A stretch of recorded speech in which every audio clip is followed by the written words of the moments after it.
അതാണ് ഇടത് കൈ.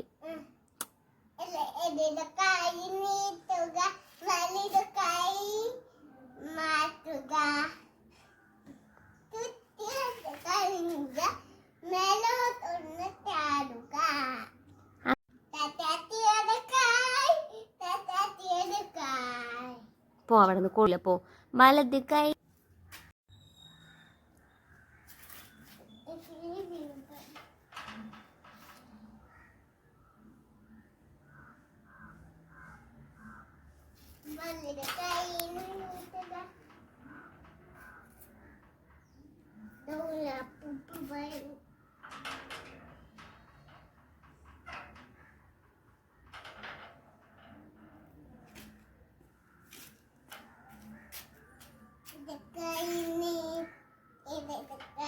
അയ്യോ അത് വലത് കൈയാണ്.